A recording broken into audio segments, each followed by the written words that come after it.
Bacterial protein synthesis inhibitors specifically target bacterial ribosomes, which are different from human ribosomes, allowing for selective toxicity.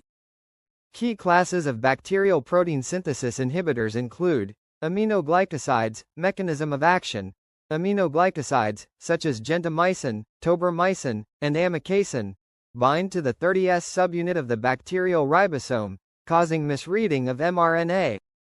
This results in the production of faulty proteins, leading to bacterial cell death. Common uses: treating gram-negative bacterial infections, e.g., Pseudomonas, Escherichia coli. Side effects: can be toxic to the kidneys and ears, ototoxicity. Macrolides. Mechanism of action: macrolides, such as erythromycin, azithromycin, and clarithromycin, bind to the 50S subunit of the bacterial ribosome, blocking the elongation of the polypeptide chain and thereby inhibiting protein synthesis. Common uses: used to treat respiratory infections, STDs, and infections caused by gram-positive bacteria, e.g., Streptococcus pneumoniae. Side effects: gastrointestinal disturbances, liver toxicity, and QT prolongation.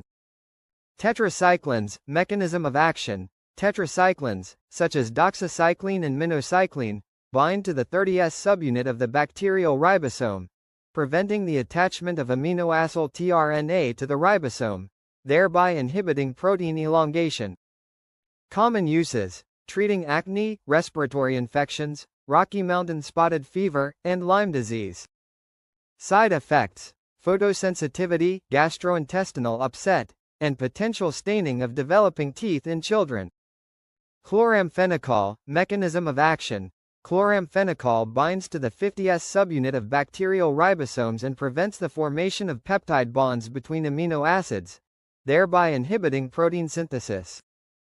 Common uses: reserved for severe infections like meningitis and typhoid fever.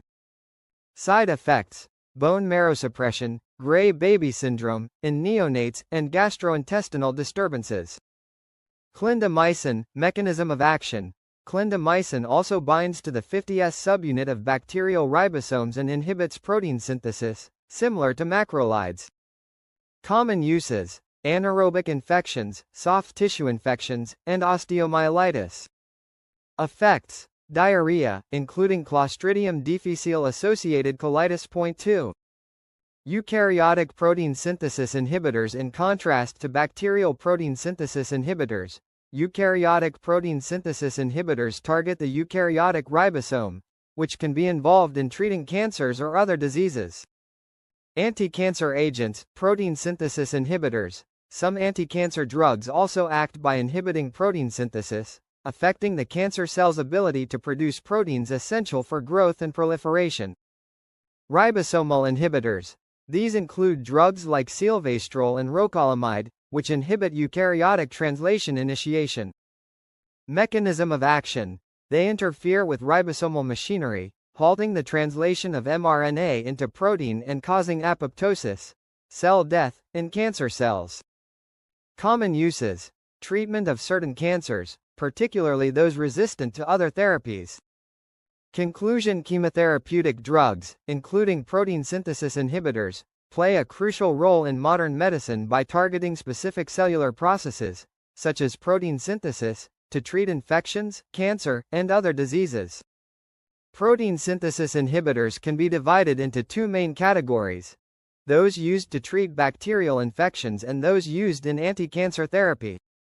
For bacterial infections, drugs such as aminoglycosides, macrolides, tetracyclines, and chloramphenicol inhibit bacterial protein synthesis by targeting the bacterial ribosome, leading to bacteriostasis or bacterial death.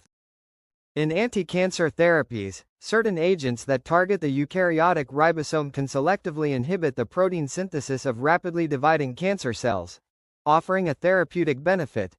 While these drugs are highly effective, their use must be carefully managed due to potential side effects and the development of resistance, especially in the case of antibiotics.